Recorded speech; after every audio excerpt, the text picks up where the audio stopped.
All right, fourth graders. So today we are going to read our first mentor text, Rose Blanche. This book takes place during World War II, so really think about this time period and what's happening to our character. My name is Rose Blanche. I live in a small town in Germany with narrow streets, old fountains, and tall houses with pigeons on the roofs. One day, the first truck arrived, and many men left. They were dressed as soldiers. Winter was beginning. Now, the trucks follow each other under the school windows. They're full of soldiers we don't know, but they wink at us. They drive tanks that make sparks on the cobblestones. They're so noisy and smell like diesel. They hurt my ears, and I have to hold my nose when they pass by.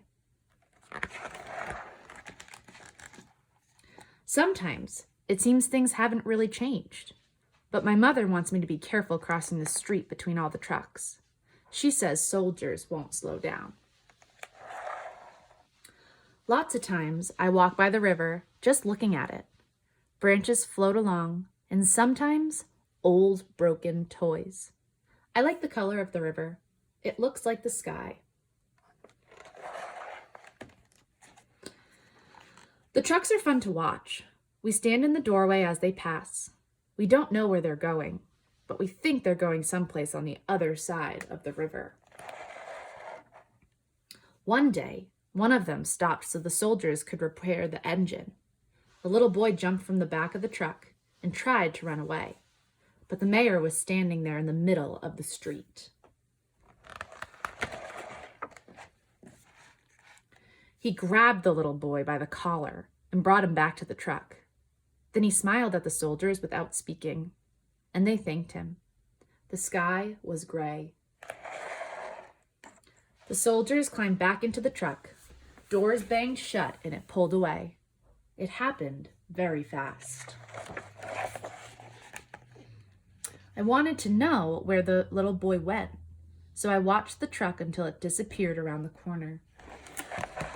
The street was crowded. Kids were playing. There were bicycles and farmers' tractors all over. It was noisy, just like every day when school is out. But I walked on the sidewalk, ignoring everyone, and no one saw me. I walked for a long time, past the edge of town to the open fields where I had never been. The clouds were gray. Everything was frozen. Sometimes I ran. I followed the tracks into the forest and found a clearing. Suddenly, electric barbed wire stopped me. Behind it, there were some children standing still. I didn't know any of them. The youngest said that they were hungry. Since I had a piece of bread, I carefully handed it to them through the pointed wires. They all stood in front of long wooden houses. The sun was setting behind the hills. It was windy.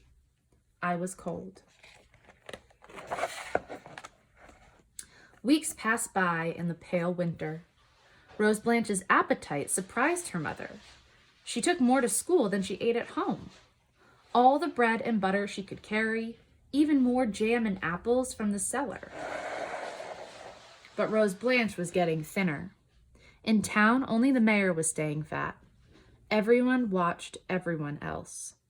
Rose Blanche hid her food in her school bag and snuck it out of school.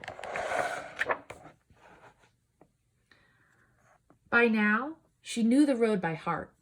There were more children by the wooded houses, and they were also getting thinner behind the barbed wire fence. Some of them had a star pinned on their shirts. It was bright yellow. When the snow melted and the streets were very muddy, the trucks full of weary soldiers drove only at night.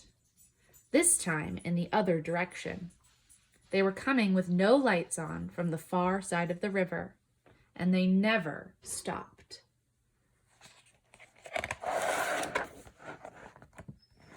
One morning, all the people of the town fled, carrying pots and burlap bags and chairs. There were soldiers among them. Some had torn uniforms. Some were limping, some were in pain and asking for water. Rose Blanche disappeared that day. She'd walked into the forest again. Fog had erased the road. Rose Blanche was hopping around the mud puddles to keep her shoes clean. In the middle of the woods, the clearing had changed.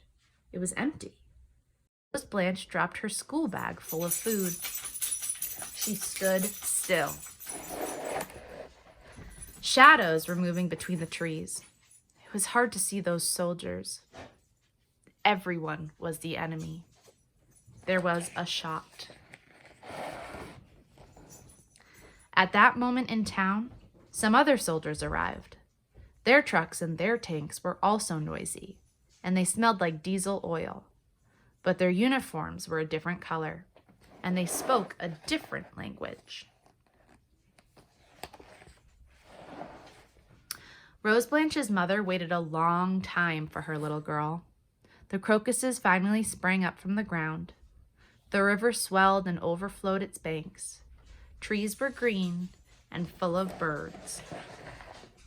Spring sang. The end.